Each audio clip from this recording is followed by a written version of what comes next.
நீங்கள் அடிக்கடி கால் டாக்ஸியில் பயணம் செய்பவரா? மற்ற ஆப்புடன் ஃபாஸ்ட்ராக் ஆப்பை கம்பேர் பண்ணுங்க, உடனே புக் பண்ணுங்க. மாதம் 1000 முதல் 2000 வரை சேமிக்கலாம். हाँ जी, नीरज राहुल जी अभी कुछ ही दिन पहले लक्षद्वीप के सांसद मोहम्मद फैजल की सदस्यता गई थी और बाद में हाईकोर्ट ने स्टे कर दिया था. अभी उनकी मेंबरशिप रीइंस्टेट नहीं हुई है. देखिए, सुन लीजिए. हाँ. राहुल जी सुन लीजिए. अभी उनकी सदस्यता रीइंस्टेट नहीं है, लेकिन चुनाव आयोग ने चुनाव की घोषणा करने के बाद उसे रोक दिया था. अगर ऊपरी अदालत से आपको स्टे मिलता है तो आपको उम्मीद है कि लोकसभा स्पीकर भी आपकी सदस्यता को बहाल कर देंगे? मुझे उम्मीद में कोई इंटरेस्ट ही नहीं है. चाहे मुझे सदस्यता मिले ना मिले, मैं अपना काम करूंगा. अगर ये मुझे परमानेंटली डिस्क्वालीफाई कर दें तो भी मैं अपना काम करूंगा. अगर मुझे रीइंस्टेट कर दें तो भी मैं अपना काम करूंगा. मुझे कोई फर्क नहीं पड़ता मैं पार्लियामेंट के अंदर हूं या बाहर हूं, कहां हूं. मैंने आपसे कहा मुझे अपनी तपस्या करनी है, मैं उसको करके दिखाऊंगा. आपके लिए नहीं, अपने लिए. रवि, एक मिनट रमन. हाँ. एक मिनट रमन.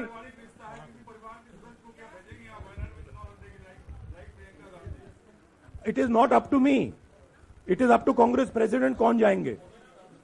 राहुल जी मेरा सवाल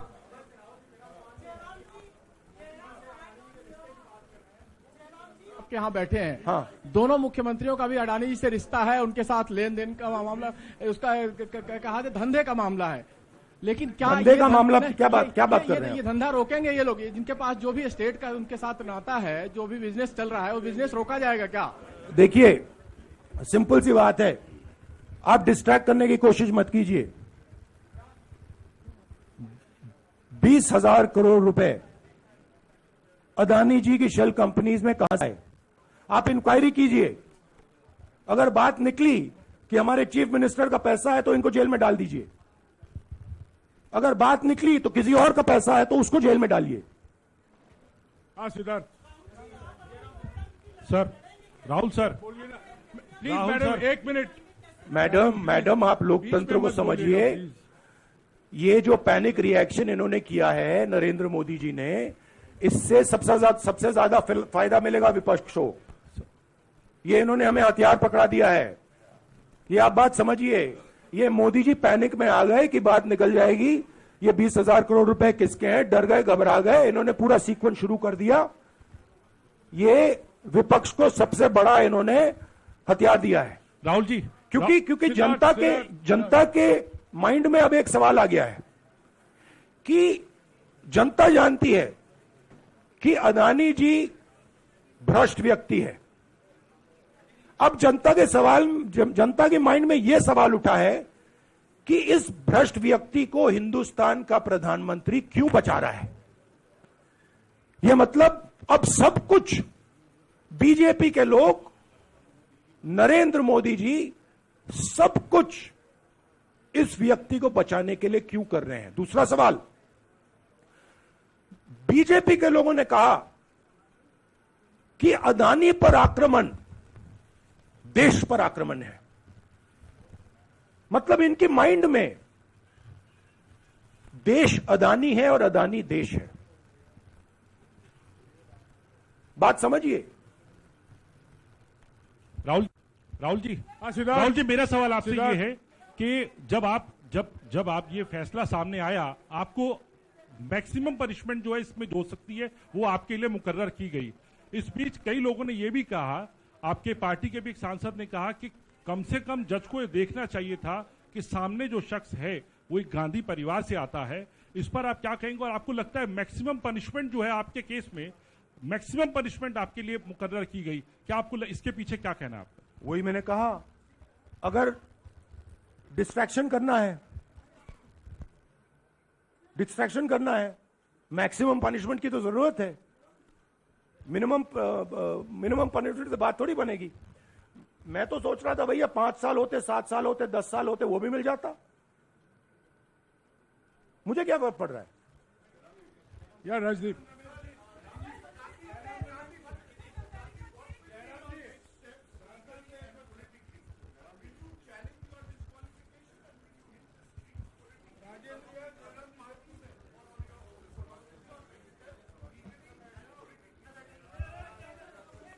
I have only one step, and that step is to fight for the truth in this country and to defend the democratic nature of this country that is under. Please let me finish, Rajdeep.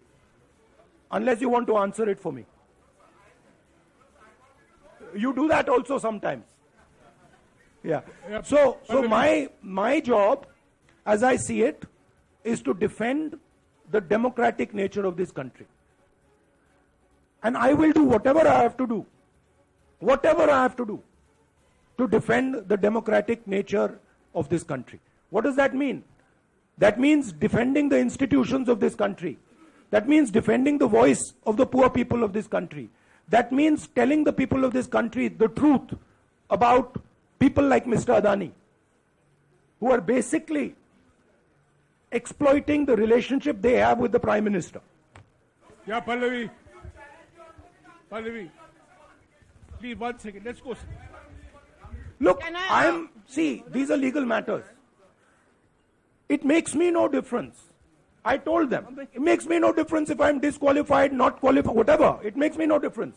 Disqualify me for life. Put me inside jail. I will keep going. I will not stop. Mr. Gandhi, Yeah, Mr. Pallavi. Gandhi, two things here. One, are you worried or apprehensive about the political relevance of, say, the opposition and the Congress Do I look party worried to polls? you? One. Second, Do I look worried to you? I'm excited. I'm happy that these people have given me the best gift they could give me. and second, Mr. Gandhi, is that BJP's reaction since yesterday is that if you hadn't torn the ordinance then perhaps you wouldn't be facing the law today. Your response to that? My response to that is that when somebody is guilty of something, they want to distract everybody's attention. Right? If you catch a thief, the first thing he says is, I didn't do it. The second thing he says, look there, look there, look there, look there. Right? That's what the BJP is doing. We have caught 20,000 crore rupees entering Mr. Adani's companies. Nobody knows whose money that is. That money cannot be Mr. Adani's money. He does not generate this type of money. So that money has come from someone. All this, OBC, disqualification, anti-national, all this is to distract from the panic that the Prime Minister is feeling. That his relationship with Mr. Adani is going to be exposed. Let me tell you, that relationship is going to be exposed. Nobody is going to stop that. It is going to happen. Because the opposition is going to press this thing until we find the answer. हाँ रवि, सिसोदिया जी को दे दो. राहुल जी जो judgement आया उसको लेकर BJP ने उसको किया है कि आपने ओबीसी का अपमान किया. पूरे देश में प्रेस कॉन्फ्रेंस करने की तैयारी कर रहे हैं कि आपने ओबीसी का अपमान किया था. भैया देखिए, पहला आपका अटेम्प्ट वहां से आया, दूसरा आपका अटेम्प्ट यहां से आया, तीसरा आपका अटेम्प्ट यहां से आया. आप इतनी डायरेक्टली बीजेपी के लिए क्यों काम कर रहे हो? थोड़ी डिस्कशन से करो यार. थोड़ा घूम घाम के पूछो. क्या आपको ऑर्डर दिया है क्या? देखो मुस्कुरा रहे हैं. घूम घाम, मैं आपको उदाहरण देता हूं. आप थोड़ा घूम घाम के निकाल नुकुल के बोलो. देखो ऐसे बोलो पहले, राहुल जी. हाँ, तो please if you want to work for the BJP, then bring a BJP flag symbol here and put it on your chest. Then I'll answer you the same way I answer them. Don't pretend to be a press man. Vikrant, Rahul ji हवा निकल गई. Rahul ji BJP के लोग बार बार ये बात कहते हैं कि आपने जब विदेश में जाके भाषण दिया तो उन्होंने कहा माफी मांग लेते. अभी कहा कि कोर्ट में आपसे कहा कि आप माफी मांग लेते. तो जब ये लोग कहते हैं राहुल गांधी माफी मांग लेते, तो राहुल गांधी क्या सोचते हैं? राहुल गांधी सोचता है मेरा नाम सावरकर नहीं है, मेरा नाम गांधी है. गांधी किसी से माफी नहीं मांगता. और मैंने कहा, पार्लियामेंट हाउस में कहा कि भैया मुझे बोलने दीजिए ना, एक बार तो बोलने दीजिए. 2 बार चिट्ठी लिखी, तीसरी बार मैं पर्सनली स्पीकर से जाके कहता हूं, स्पीकर सर प्लीज, आप डेमोक्रेसी के लोकतंत्र के आप प्रोटेक्टर हैं, मुझे बोलने दीजिए. मुस्कुरा के कहते हैं भैया मैं तो नहीं कर सकता. आप नहीं कर सकते तो कौन कर सकता है? शायद मुझे जाके मोदी जी से पूछना पड़े, वो तो करने नहीं देंगे। तो मेरा जो पॉइंट है, इस देश में लोकतंत्र खत्म हो गया है। इस देश के लोग जो इनके दिल में है, हमारे दिल में है, बोल नहीं सकते हैं।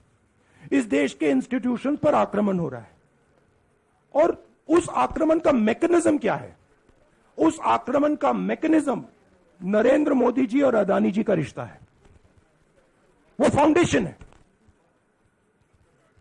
मैं नरेंद्र मोदी जी पर सवाल नहीं पूछ रहा हूं, मैं अदानी जी पर सवाल पूछ रहा हूं। बीजेपी अदानी जी को क्यों प्रोटेक्ट कर रही है? आप नरेंद्र मोदी जी को प्रोटेक्ट कीजिए। मैं अदानी जी पे पूछ रहा हूं, आप अदानी जी को क्यों प्रोटेक्ट कर रहे हो? आप इसलिए अदानी जी को प्रोटेक्ट कर रहे हो क्योंकि आप ही अदानी हो। Thank you. Thank you.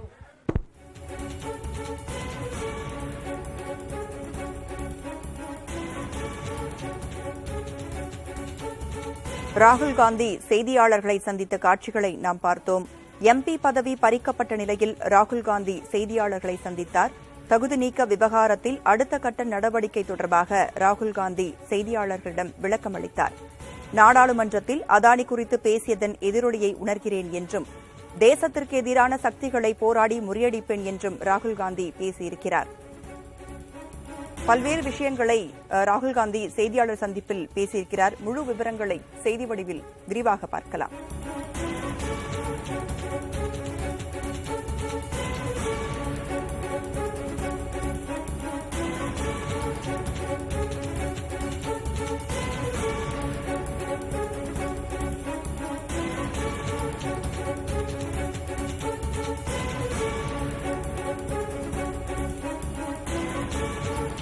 நாடாளுமன்றத்தில் அதானி குறித்து பேசியதன் எதிரொலியை உணர்கிறேன் என்றும், தேசத்திற்கு எதிரான சக்திகளை போராடி முறியடிப்பேன் என்றும் ராகுல் காந்தி பேசியிருக்கிறார்.